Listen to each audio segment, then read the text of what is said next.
Yeah, we're just 6 days away from the most important election of our lifetime. We're traveling with J.D. Vance. We're traveling with President Trump because there is a lot on the line. We are fighting for the soul of this country. And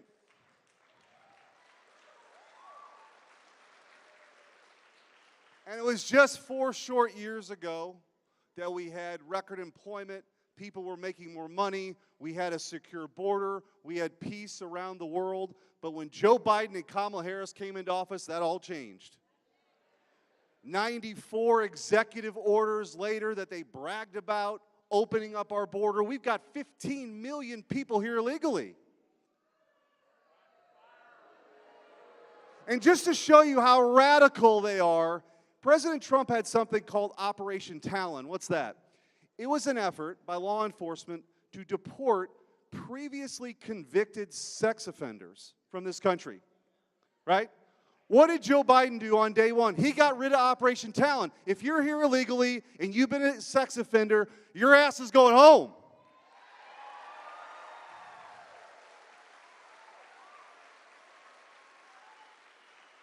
Kamala Harris is radical. Kamala Harris supports transgender sex operations for illegal immigrants, for prisoners. This is not America. This is not who we are. She is more liberal than Bernie Sanders. That was her voting record. She's trying to run away from it now, but it's not working, is it? And their true colors are coming out. Their true colors are coming out. Just yesterday, Joe Biden called Trump supporters trash. Hillary Clinton has called us a basket of deplorables. If you can't love this country, you shouldn't lead this country. President Trump and J.D. Vance love this country, and we're 6 days away from victory. Ladies and gentlemen, let's get this done. Let's get it done for our country. Let's get it done for our kids. We're 6 days away. God bless you, and God bless America. Thank you very much.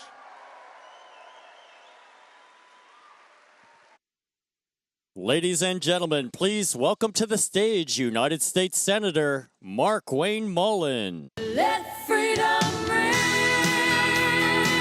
Let the white dove sing. How's it going, guys? I got to be honest with you. I'm from Oklahoma, and Oklahoma's a pretty good wrestling state, but right now I'm having to root for Pennsylvania, which I know. Listen, that's hard for me to say because I got 2 boys that wrestle for Oklahoma State, and I got one that wrestles for the University of Oklahoma, and here I see Penn State Wrestling stood up and endorsed my president, President Trump. And I'll tell you, I thought, dadgummit, I'm going to have to sit here and root for Pennsylvania now because, honestly, we're going to take back America right here through Pennsylvania. It doesn't happen without you guys. And here's why I know we're going to do it, because you guys are fighters. Like we are in Oklahoma, you guys are fighters here in Pennsylvania too. And I know there's no way you guys are going to let this country down. There's not a chance that's going to happen. You know, I got into politics 12 years ago because I simply got fed up. I was the last guy in the world anybody thought would run for politics. In fact, when I was 17, my dad said I was either going to end up in prison or end up successful. And I watched American History X one time, and I thought I'll never go to prison. So I thought I might try something else. My point that I'm getting at is we're all fed up. Who would have thought we would have a worse administration than the Biden-Obama administration? And God forbid we got the Harris-Biden administration. And now Harris is asking for us to support her for 4 more years, and she says that it's going to change? She says, hey, I'm going to do this on day 1. And you're like, wait a second, I thought day 1 was like 3 years and 10 months ago. So now what are you going to do? She says she's going to fix our border. And you're like, if you're going to fix our border, how about you just reverse the policies that you reversed from when you put when he first came into office. Like, start reversing the 93 executive orders you overturned that President Trump put in place, right? I mean, if you're going to start doing something, you want to bring down our groceries and you want to bring down inflation, how about drill, baby, drill? Right? You're not going to bring down inflation unless you bring down the energy costs. And why are we relying on some foreign entity to provide our energy costs? It's absolutely ridiculous. But we got people that are here willing to work for you. And that's J.D. Vance and President Trump.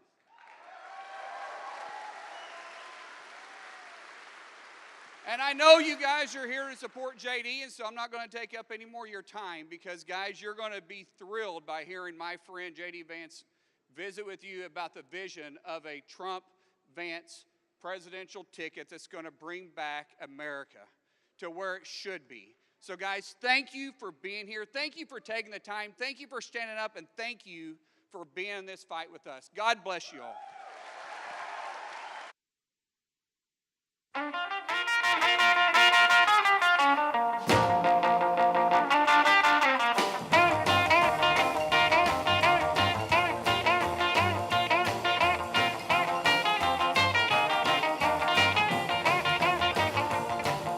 Deep down in Louisiana, close to New Orleans, way back up in the woods among the evergreens, there stood a log cabin made of earth and wood, where lived a country boy named Johnny B. Good, who never ever learned to read or write so well, but he could play a guitar just like a ringing a bell. Go, go!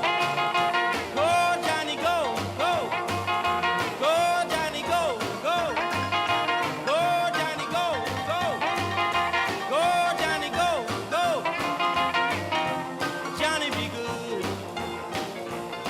He used to carry his guitar in a gunny sack, go sit beneath the tree by the railroad track. Old engineer would see him sitting in the shade, strumming with the rhythm that the drivers made. When people passing by, they would stop and say, oh my, but that little country boy could play. Go, go! Go, Johnny, go, go! Go, Johnny, go, go! Go, Johnny, go, go! Go, Johnny, go, go! Johnny be good.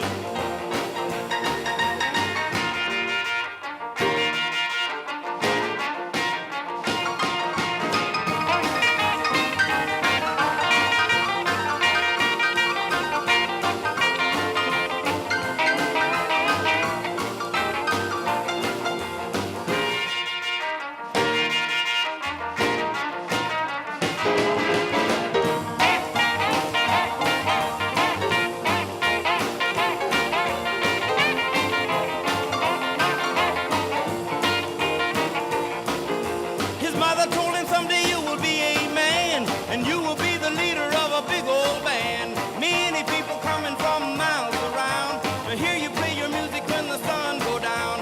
Maybe someday your name will be in lights saying, Johnny be good tonight. Go, go, go, Johnny, go. Go, go, go, Johnny, go. Go, go, go, Johnny, go. Go, go, go, Johnny, go. Go. Johnny be good.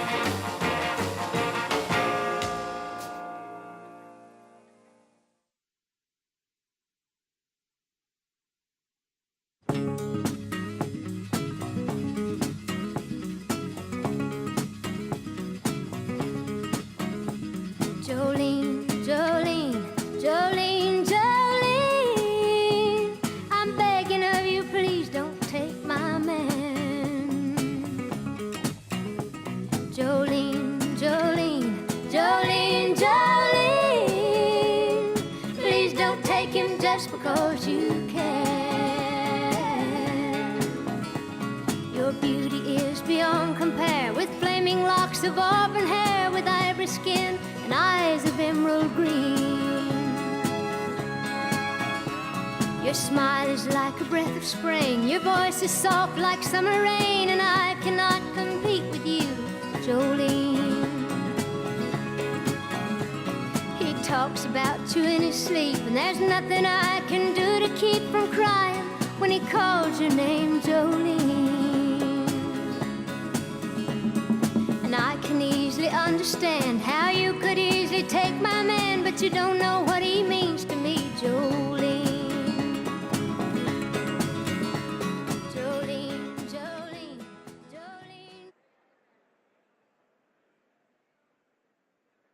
Ladies and gentlemen, please welcome to the stage former Congresswoman Tulsi Gabbard.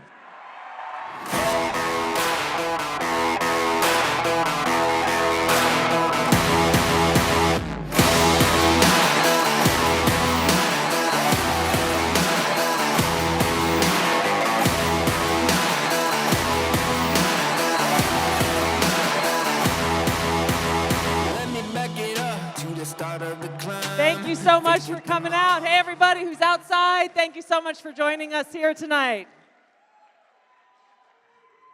What a beautiful day, huh?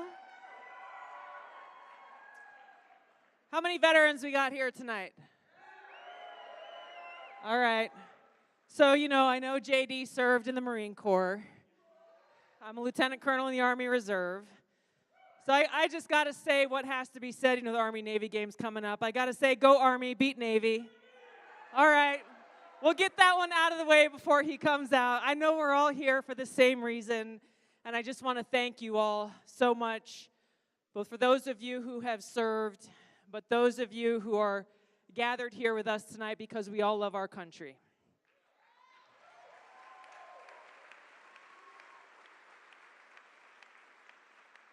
I think throughout our lives, we understand the important responsibility, the most important responsibility that any president has is to serve as commander-in-chief.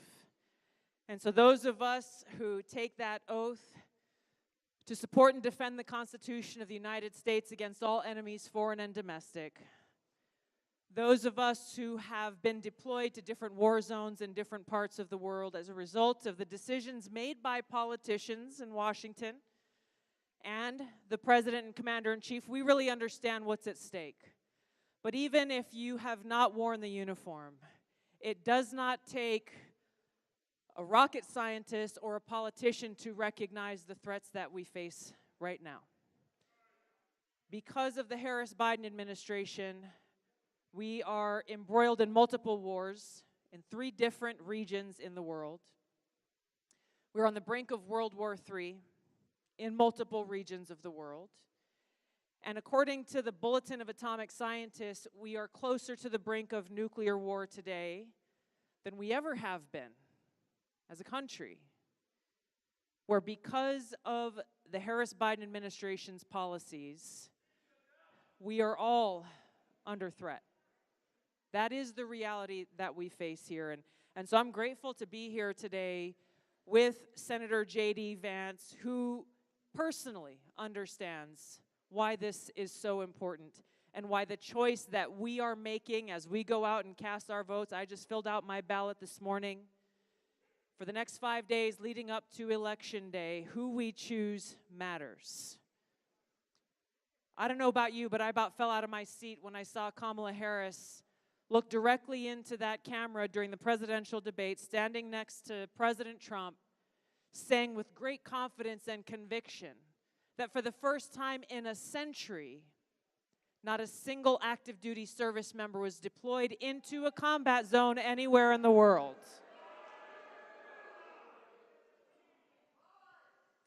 So she is either telling us a bold-faced lie because according to her, she's in the Situation Room with Joe Biden.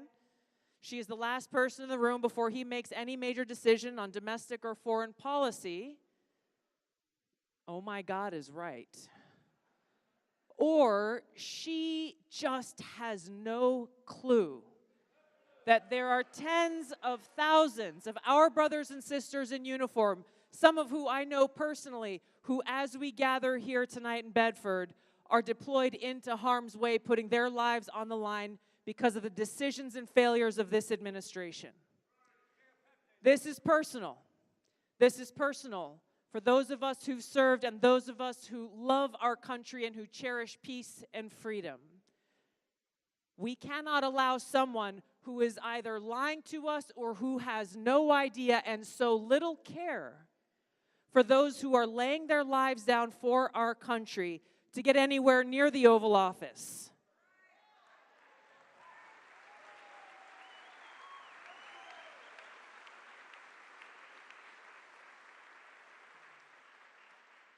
So while Kamala Harris and Joe Biden are busy smearing and attacking, and Hillary Clinton, Barack Obama, they are so busy calling President Trump every name in the book, accusing those of us who proudly stand in support of him and his mission to get back in the White House to save our country. They call us garbage. They call us deplorables. They call us neo-Nazis, but we are on a no-fail mission, which is why we're here tonight.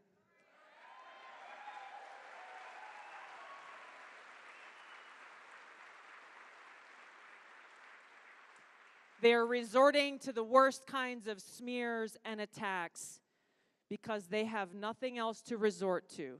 They have a record of failure over the last 4 years in the White House. And when you look at the facts, take away the noise, you take away the rhetoric, when you look at the facts, you have 4 years of failure on every metric under Kamala Harris and Joe Biden, and under President Trump's 4 years in office on the very same metrics we have 4 years of success. And that's what we need in the White House right now is President Trump and J.D. Vance to go and fix what Kamala Harris has broken. So without further ado, let's welcome your next Vice President of the United States, Senator J.D. Vance.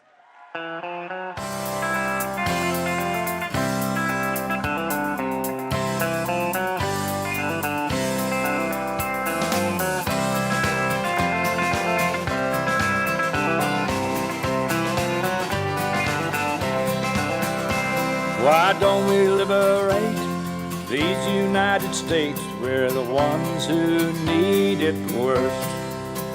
Let the rest of the world help us for change. Thank you all. Well, first of all, Tulsi, thanks for the kind introduction. But most of all, how nice is it that in the Republican Party in the last few months, we've traded Liz Cheney for Tulsi Gabbard, right? That's a hell of a trade.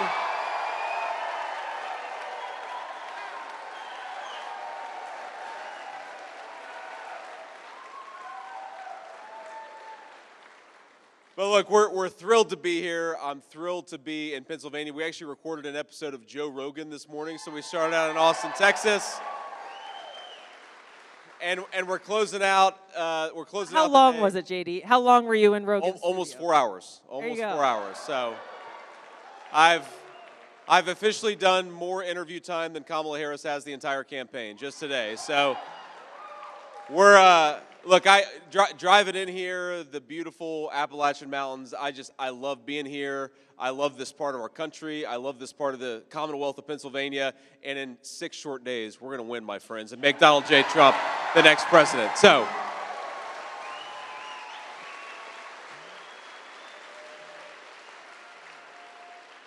with that, I'm looking forward to tonight. Tulsi, thank you for doing this. We're thrilled. Let's give another round of applause to Tulsi Gabbard. Thank you. Thank you so much. Well, we are right here at home tonight, JD, not only because we are surrounded by so many great patriots who love our country as we do, but we're also surrounded by many men and women who have worn the uniform as we have. And I'm looking forward to the conversation that we have. So we'll kick it off. First, we have David, who's got a question for you. Hey, hello. My name is David. I'm a 3-tour Afghanistan combat veteran. Flew Apaches there. Thank you for your service, David. Spent a lot of time in that country. And let me just say thank you both for your service and your continued service, ma'am. And for all the other veterans that are here too, thank you for giving me the chance. I appreciate that. If anybody's not noticed, outside the gate or the hangar there is the Abbey Gate 13. The people that died on August the 26th, 2021. And I'm kind of saddened that there has been no accountability for that. Yes, sir. So I'd like to know, what is President Trump going to do to help get accountability for that event?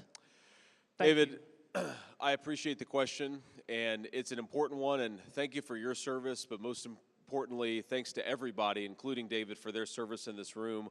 We're thrilled to have you, and we're thrilled to put a president back in the White House who actually respects the sacrifice of American military veterans, and that's exactly what we're going to do.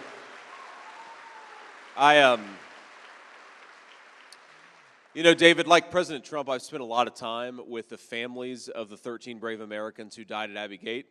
And one of the things that is really affected me is the recognition that a lot of these guys, they're not mad. They're, of course, heartbroken, but they're not angry that their loved ones lost their lives, because they recognize that when you put on the uniform of the United States, sometimes that's what's happened, right? That's what a lot of people sign up for.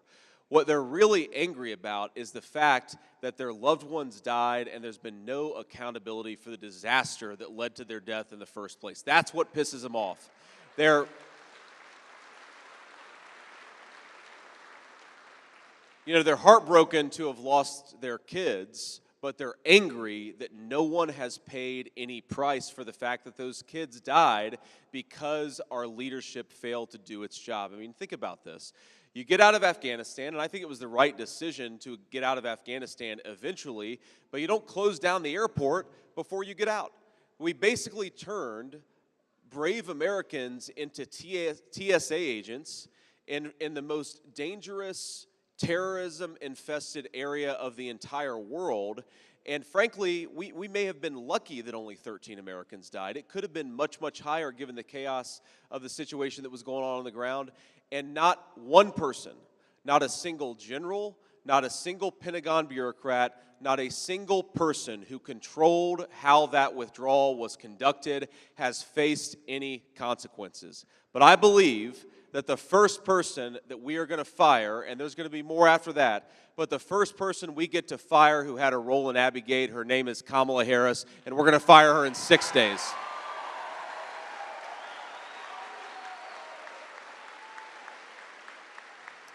But the last thing I'll say, David, is after that, after we fire Kamala Harris, we have got to get some accountability. Who made the decision to close down Bagram before we had everybody out of Afghanistan? Who made the decision to put our troops in that situation to begin with? Who made the decision to not evacuate any of our $80 billion worth of equipment before we closed up shop and left? There has to be answers when people fail. And one of the things you'll see is the media, of course, attacks Donald Trump because there are people that criticize him. And what is almost always true is that the people who are most loudly criticizing Donald J. Trump are people that he fired because they screwed up. Those are the people that are attacking him. And I think I speak for every person in this room. I'd rather have a president who fires the people who screw up than the president who protects their jobs when they screw up. And that's why we got to get new leadership. Thank you,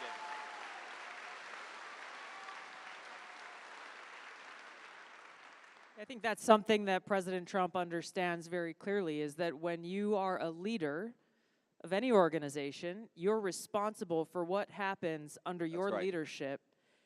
And President Biden, obviously, as you said, fired no one, but it shocks me even that within our military, none of these leaders did the right thing and said, you know what, we screwed up, I resign. Not a single one. That's right.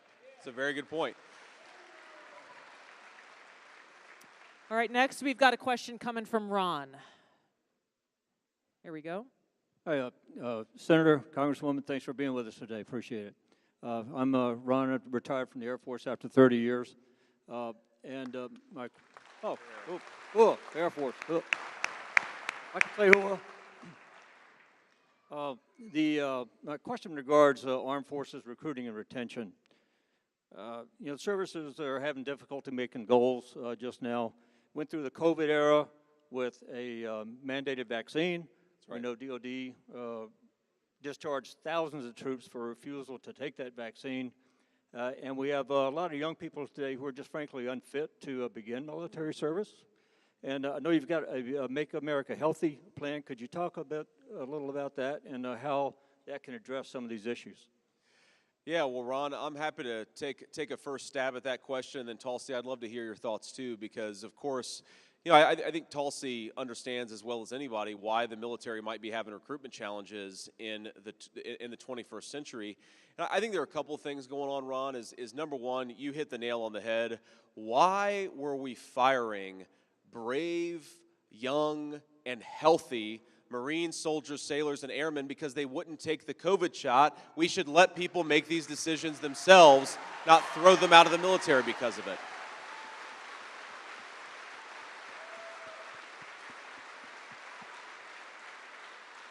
You know, but of course, that's not just thousands of Americans who were thrown out of the military, and it was a disgrace, and Donald Trump and I have promised that we're going to offer all of those people a return to service with back pay on top of it. That's important.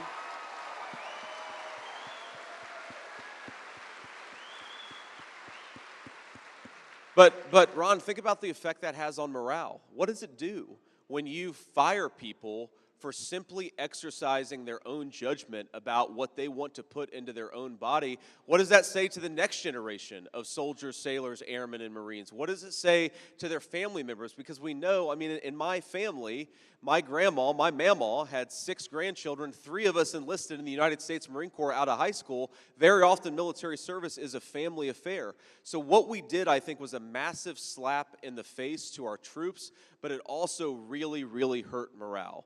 And the final thing I'll say, and again, I want to hear Tulsi's views on this too, is people want to sign up for the United States military because they love their country and they want to engage in public service. They don't want to sign up in the military because of a bunch of progressive ideas. They don't want to be enforcers of one political party's dogma. They want to serve the whole United States of America. And I think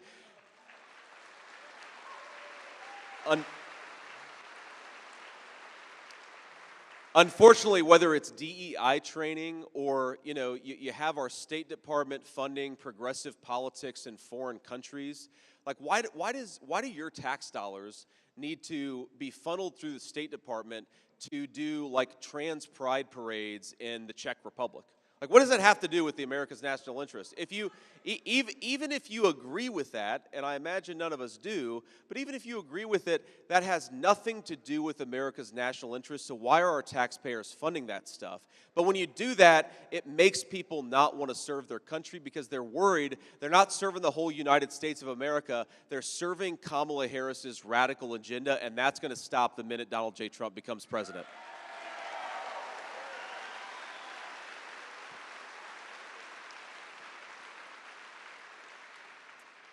You know, JD, I want to go back to what you said in response to the first question that we had, with the fact that every single one of us who's here, anyone watching from home, any one of us who's raised our right hand and volunteered, the less than 1% of all Americans who volunteer to serve in our armed forces, we do so, and our families know that that service and that volunteerism may require us to pay the ultimate price.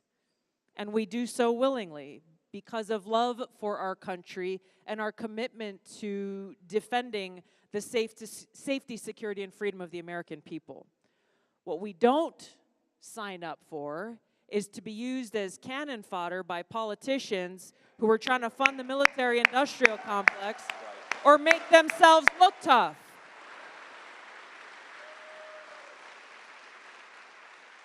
And so the very least that our men and women in uniform deserve, that our veterans deserve from our leadership, the president, our commander-in-chief, leaders in Congress, is to have our back. Amen.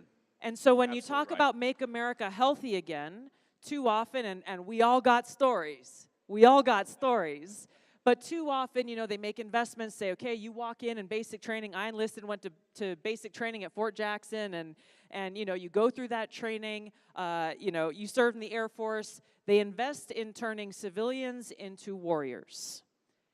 Then you go and spend your time in service, and when it's time to go and you get your final DD-214 and you walk out, for a lot of folks, they feel lost because for the first time, you kind of feel alone. That you can't just go to the military hospital, or you can't, you know, you don't have your sergeant major telling you what time to wake up and when you get to eat and when you get to sleep.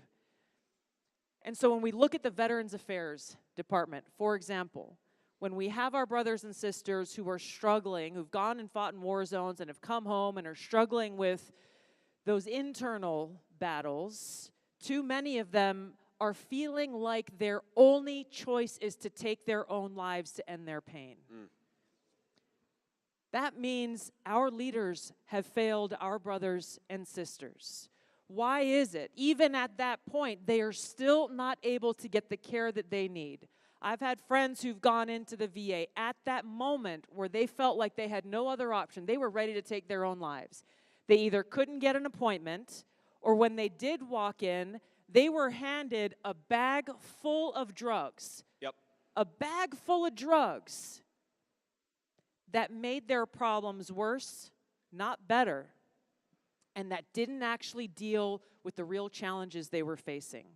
So when we talk about what is President Trump's plan to make America healthy again look like for our men and women in uniform and for our veterans, it's investing in the person, our fellow American, from the time they join the military, throughout their time in service, making sure that they're getting the care that they need, not just drugs or Band-Aids to cover up the visible or invisible wounds. Making sure that when you go into that dining facility, you actually have healthy and nutrition options to eat, not just crap that's going to make you sick. That when you go to the doctor,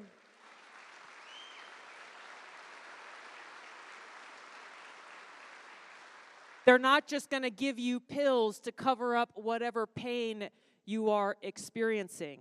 And that when it comes time to lay down the uniform, when your service is complete, that you're able to go, as with President Trump's accomplishment in passing the Choice Act, that you're able to go to the provider of your choice, whether that be at the VA or in your local doctor's office, and get the care that you need. And I just want to close by sharing a personal story, because I experienced what a difference this made in my own personal life. I was a member of Congress representing Hawaii. It was the 2nd Congressional District, the rural parts of the state. And there was a Vietnam veteran named Andrew Jamila. He'd been awesome. He was a local leader. He was like the unofficial mayor of his hometown of Waimanalo on the island of Oahu. He called me up one day. Thank God he had my personal cell phone number. And he said, "Tulsi, I just had a heart attack, and I'm at the hospital down the street." We lived like 20 minutes from each other. I'm at the hospital down the street. They tell me if they can't have open heart surgery right now, then I may not survive. The VA hospital, which was about 40 minutes drive over the mountains to the other side of the island, said they would not cover this surgery that would save his life, that he had to get into an ambulance and take that 40-minute drive to get to the VA. His doctor said, "You might not make it, Andrew. You might not survive." And so thankfully I was able to help him, and it was because of the Choice Act that he was able to get the care that he needed, that he survived that heart attack and was able to live another day.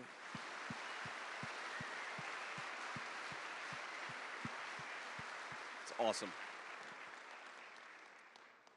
Where is Cindy at? Our next question is coming from Cindy. Thank you. Welcome to Bedford County. I want to thank you for recognizing the veterans in the audience and our concerns. Thank you both for your service then. Thank you for your service now, as they are both equally important. When my dad, who I'm very proud of, came home from Vietnam, he wasn't educated on the health benefits and services that he earned and was entitled to. When I got out of the Marine Corps in 1996, I was not educated on the health benefits and services I earned and was entitled to. When my nephews, whom I am also very proud of, got out of the military in the mid-2000s, they were not educated on the benefits that they earned and was entitled to. The first time I registered and voted was for President Trump because we needed change. We still need change. What will you and your administration do to help educate the veterans on the health benefits and services they've earned and health benefits they are entitled to? Semper Fi, thank you.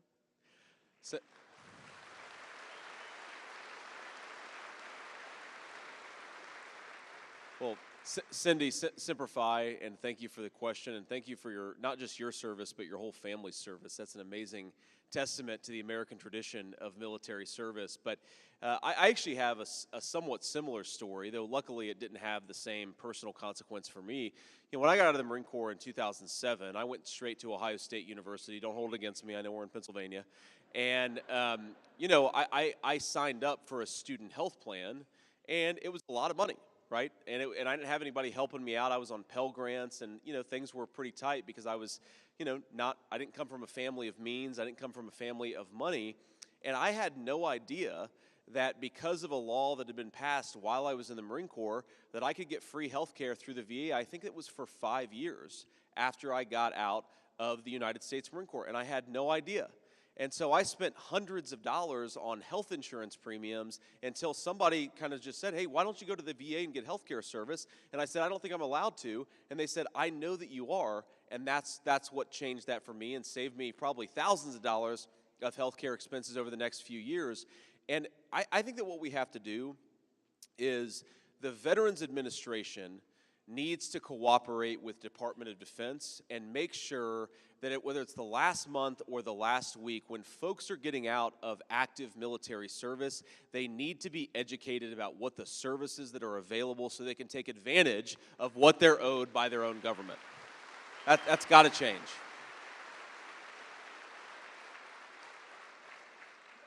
And you know, to Tulsi's point, this is really about keeping the commitments that American taxpayers and the American nation makes to its people who put on the uniform and offer to risk it all for our shared freedom and certainly for our shared prosperity as a country. Here's another thing that's very unusual to me is you've got a lot of Americans right now who are veterans who are sleeping on park benches, who are sleeping under bridges, who don't have access to the care that they need. Well, my attitude is if the politicians and the Pentagon bureaucrats want to send people off to war, they ought to keep their commitments to people when those folks come home from war. We've got to stop this. We just have to do better.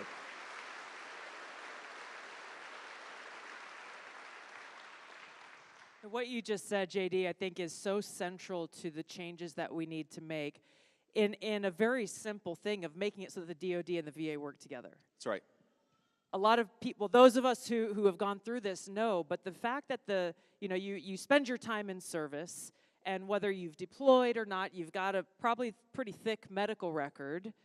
The VA has no access to your DoD medical records.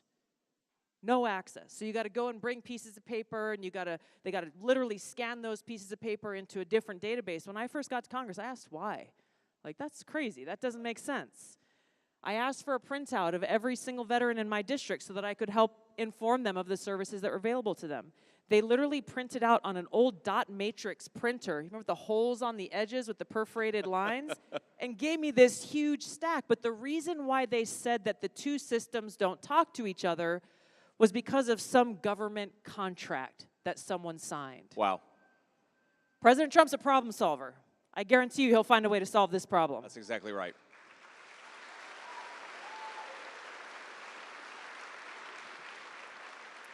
All right, next up, we have Julie. Hello, Senator, Colonel. I'm a retired United States Army soldier. Since I've left service, I've continued my education by obtaining a master's degree in counseling as well as a PhD in criminal justice. So according to the research, 14% of our homeless population in America are veterans. Wow. Well, that number includes 7% of an increase just in the last 4 years under the Biden-Harris administration. Our veterans watch as the current administration puts illegal migrants up in hotels. What will you do to change that policy, and will you help find solutions for those homeless veterans? Yes, ma'am. Thank you.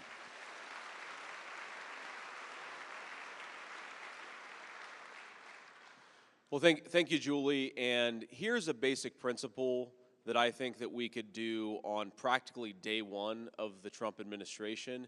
We could say that no American tax dollars go to housing illegal immigrants while veterans are homeless in the United States of America. Why?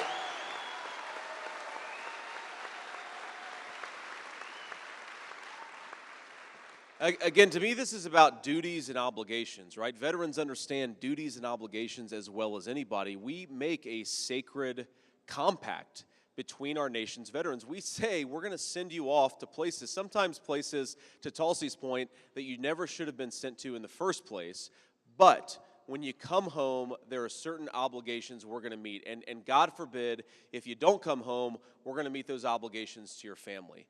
The fact that we have so many people who did their end of the bargain and the government doesn't do its end of the bargain is a scandal, and it needs to stop on day one of the Trump administration. It's so unacceptable.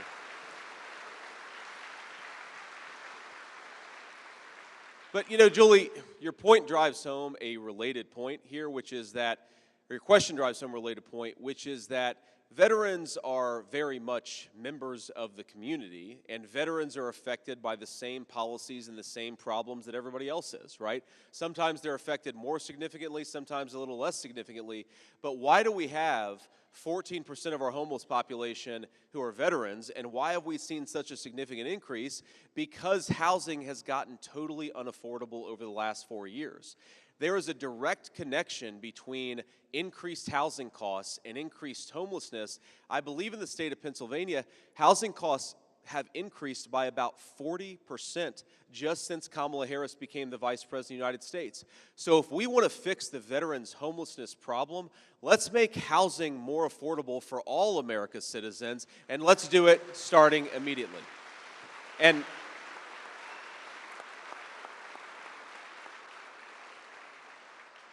I know we're focused on veterans issues, and I don't want to derail this too much, but it's very important to talk about the three obvious things that we should be doing to make housing more affordable. Number one, we should be doing more home building in the United States of America. Think about this. We are descendants of people who built rockets that flew to the moon, and all they had was pocket calculators and slide rules. And thanks to government policy, we don't build enough houses to house American citizens. What is this? 60 years ago, we built rockets that went to the moon. Now we don't build enough houses for American citizens. If we got rid of some of the ridiculous regulations out there, we'd create a lot of prosperity in the construction industry. We'd also build a lot more homes for American citizens. Number two, we've got to pursue common sense economic policies that lower mortgage interest rates so that people can afford to borrow and get into a home in the first place. And here's the final thing, and it goes back to Julie's point about illegal immigration. It doesn't matter how many homes we build. If we allow millions upon millions of people who don't have the legal right to be here to go into houses that ought by right go to American citizens, we are going to have a housing crisis. This very simple principle, and it's going to benefit veterans most of all, but it's going to benefit everybody, is American homes should go to American citizens, not to people who don't have the right to be here.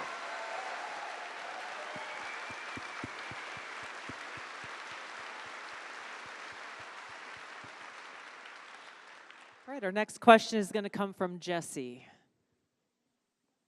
I promise I'm standing up. My name's Jessie. I am a proud Puerto Rican, first and foremost, Army veteran, served as a drill sergeant. I've lived in Pennsylvania for over 20 years now, and I'm proud to call Pennsylvania home. So with all of that being said, I also have a almost 17-year-old son who's looking to join the military. He would love to go to an academy. So my husband and I are getting ready to send him off to do something like this. As someone who served, I deeply value the importance of peace and stability. In President Trump's first term, he showed a willingness to take bold steps by engaging with leaders across the world to promote peace. Given the current global landscape, can we expect the same level of commitment, proactivity, and diplomacy from him if reelected, especially given that I am now sending my son? Yes, ma'am. So first let me say a couple things. So you said your son might try to apply to an academy. Is that next year? Okay, so the rules are if you need to go to an academy, you need a letter of recommendation from either your senator or your congressman or from the vice president. And I'll say that while I don't know the Pennsylvania senators especially well, if all goes according to plan, I might know a guy who could help with that letter in 6 days. So please reach out to us. No promises, but reach out to us.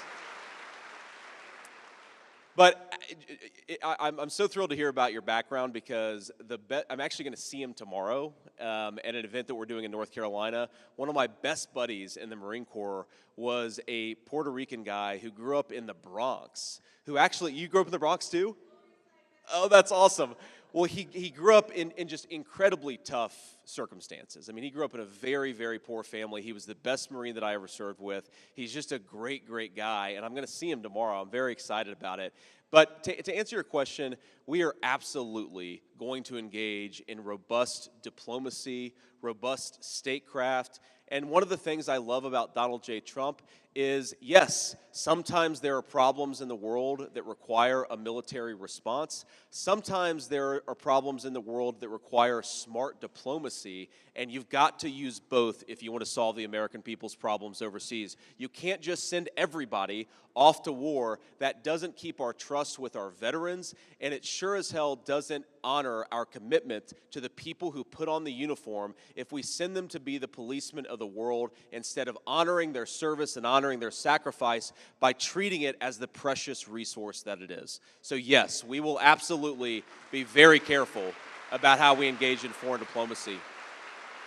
And this is, one of the things that, I imagine most of us are Republicans, or at least are going to vote for President Trump. I know we've got a lot of Democrats and independents in the audience too, including, of course, our great friend up here.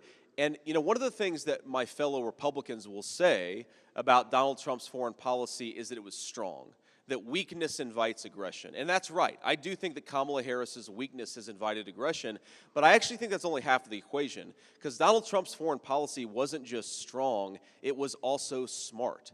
It recognized that sometimes you have to talk to people, sometimes even people you don't necessarily like or agree with, but you've got to engage in smart diplomacy, and that is sometimes how you keep a war from starting in the first place.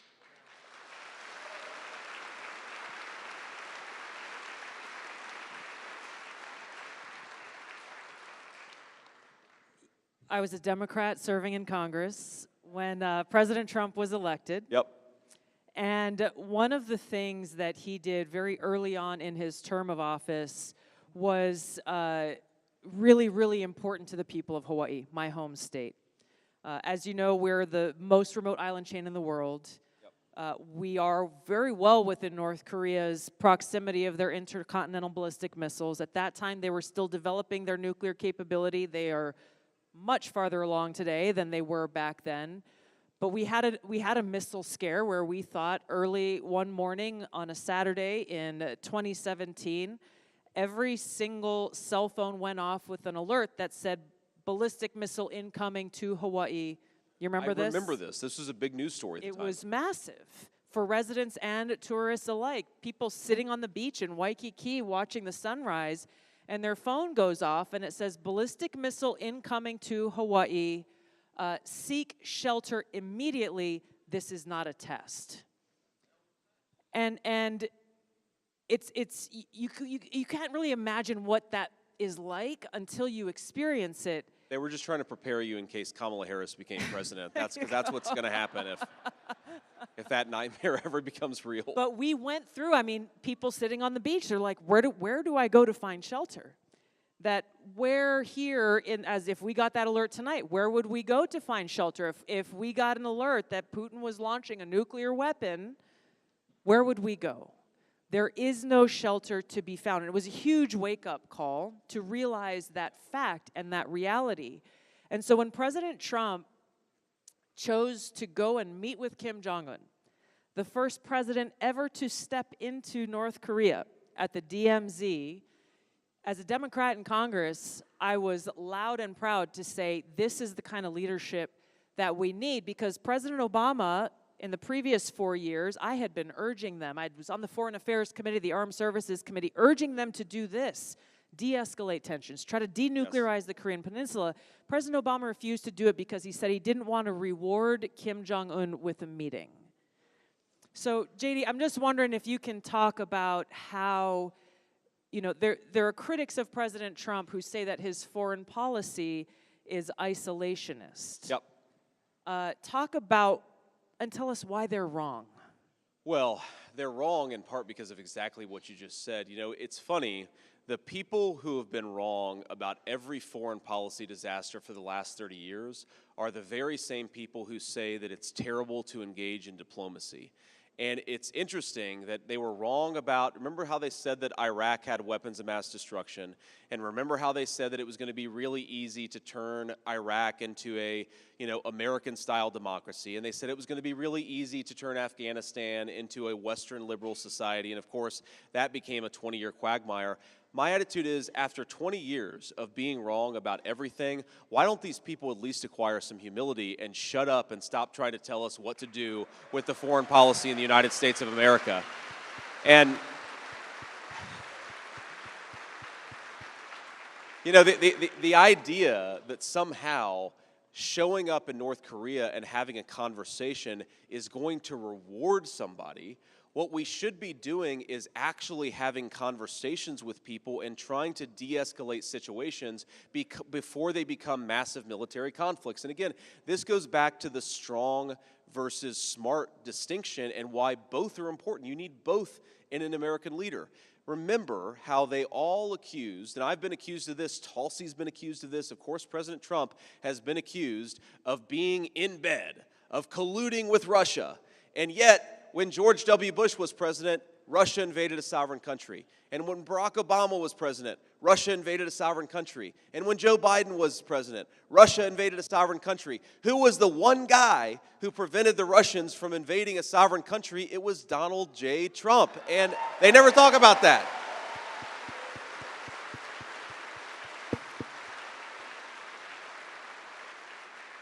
But again, it's because he was strong. Certainly, some of the bad guys were afraid of what Donald J. Trump would do. But it was also because he was willing to communicate with people and open those diplomatic lines up in a way that prevented a hot spot from becoming a full military conflict. And Tulsi, you've probably heard the president tell this story, but it's one of my favorite stories of his time in office where, I guess Kim Jong-un, the leader of North Korea, was trying to posture about his nuclear weapons and talk about how tough and big of a guy he was, and said, I have a little red button on my desk that will launch nuclear weapons. And President Trump said, I have a bigger red button on my desk. And I actually, this is such a profound change between the President Trump, Tulsi Gabbard, common sense view of American foreign policy and the broken consensus of the last 30 years is that we have got to recognize that the best way to advance America's interests is, yes, to build a strong military, and yes, to be willing to use it when we have to, but also to engage in diplomacy. Why have a military if you're never going to engage in diplomacy? Why always use your fellow citizens, as Tulsi said, as cannon fodder? Why not instead actually communicate from time to time? You might save the lives of your citizens and prevent a bigger disaster down the road.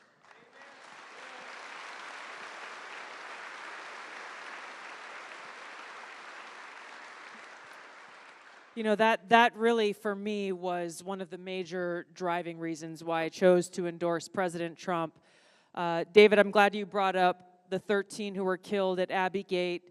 I was honored to announce my endorsement of President Trump on the 3rd anniversary of their sacrificing their lives for our country, because it is essential that every one of us as Americans always keep the memories of those who have paid that ultimate price on our hearts, and that we hold our leaders accountable. The most important responsibility the president has is to serve as our commander-in-chief. Our founders told us that the government only exists with the consent of the governed. That's right. We face a no-fail mission. Every one of us. A no-fail mission to save our country and save the world, and President Trump is the only choice in this election that will lead us back on that path towards peace, freedom, and prosperity.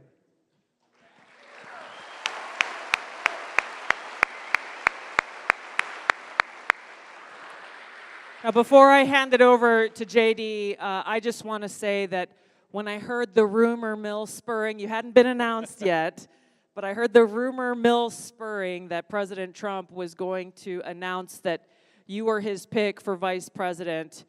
My heart was happy and I felt at ease because in the time that you have served in the U.S. Senate, while it hasn't been as long as many others who've been there for decades, you have lived an experience that many others haven't. You have seen the cost of war, and you've used that experience in your time leading in the U.S. Senate to take a stand against the military-industrial complex and for peace, and you standing shoulder to shoulder with President Trump, the rest of us can sleep peacefully at night. Thank you. Thank you. It's kind of you.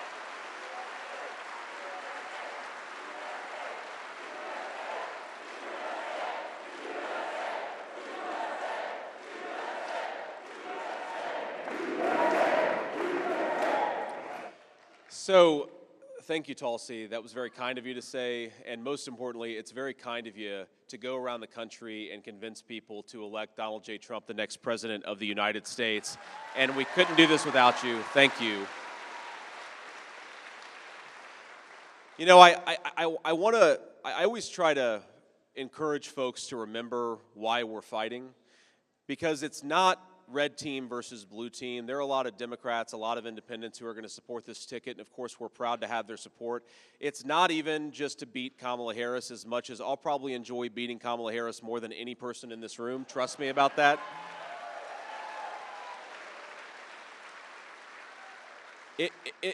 The point here is we want to beat Kamala Harris to give the American people the leadership that the American people deserve. And that's ultimately what this election is about. You know, ma'am, you asked the question earlier. I mentioned my friend who I'm going to see tomorrow, I think, assuming all the logistics work out. And think about what the Marine Corps meant to this kid that I served with. He grew up in the Bronx. He actually, as I understand it, had some drug use and even drug dealing in his past. He shows up in North Carolina at a Marine Corps base as a young kid, and again, he's the best Marine that I ever served with. In fact, I want to tell you a funny story, because he had some you know, he knew gang stuff because he had grown up in such a tough neighborhood and such a tough circumstance. And we were near a big city in North Carolina. It was late at night. It was probably 2 in the morning. And he said, he pointed to some guys over in a car at a gas station. We were stopped to get gas, and he said, I think those guys are Bloods. In other words, like members of a gang. And I said, well, why do you think that they're Bloods? And he said, well, because, you know, they're dressed a certain way. They've got a certain kind of red dress. And I think that, you know, I'm just telling you, man, I think that they're Bloods. I grew up seeing this, and I think that's what's going on. And, you know, I called him Squeeze. I said, all right, Squeeze, well, you know, what would you go up and say to these guys if they were actually members of the Bloods gang? And he said, well, I'd go up to them and I'd say, what that red be like? And I said, oh, that's interesting. So what would happen, Squeeze, if I went up to those guys and said, what that red be like? And he said, I'll tell you exactly what they'd say, JD. They'd say, I'm sorry, officer, I don't know what you're talking about. And if you think about the Marine Corps, it took a guy who was raised by hillbilly grandparents from eastern Kentucky and southern Ohio and put us into the same unit with a guy who grew up around Bloods gang members from the Bronx in New York City, and it made us part of the same United Marine Corps and American team. And that is an incredible thing that our U.S. military does.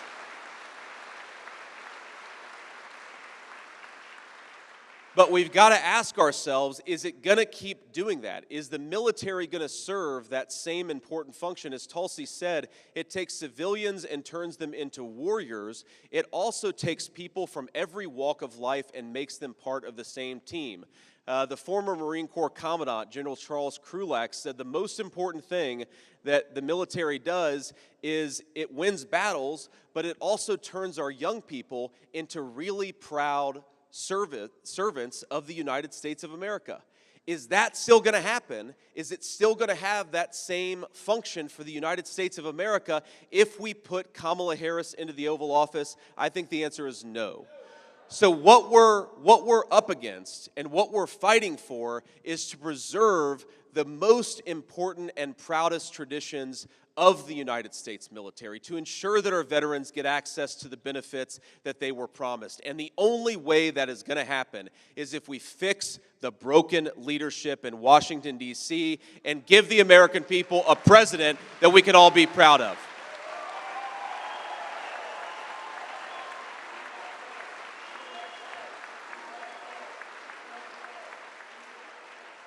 And so I want to ask you, over the next 6 days, I want every single person in this hangar to get out there and vote 10 times.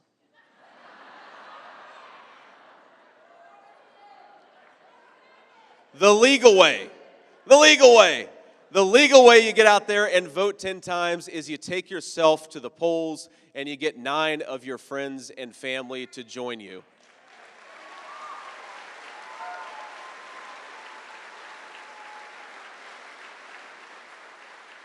So with gratitude to Tulsi Gabbard, the incredible elected officials that we have here today, and most of all with gratitude to all of you for being here, we've got 6 days to go. Let's vote 10 times, and let's make Donald Trump the President of the United States. God bless you all. Thank you. Hello, Detroit auto worker, let me thank you for your time. You work a 40-hour week for a living, just to send it on down the line. Hello, Pittsburgh steel mill worker, let me thank you for your time. You work a 40-hour week for a living, just to send it on down the line. This is for the one who swings the hammer, driving home the nail. For the one behind the counter, ringing up the sales. For the one who fights the fires, the one who brings the mail. For everyone who works behind the scenes. You can see them every morning in the factories and the fields, in the city streets and the quiet country towns, working together like spokes inside a wheel. They keep this country turning around. Hello, Kansas, Wheatfield farmer, let me thank you for your time. You work a 40-hour week for a living, just to send it on down the line. Hello, West Virginia coal miner, let me thank you for your time. You work a 40-hour week for a living, just to send it on down the line. This is for the one who drives the big rig up and down the road. For the one out in the warehouse, bringing in the load. For the waitress, the mechanic, the policeman on patrol.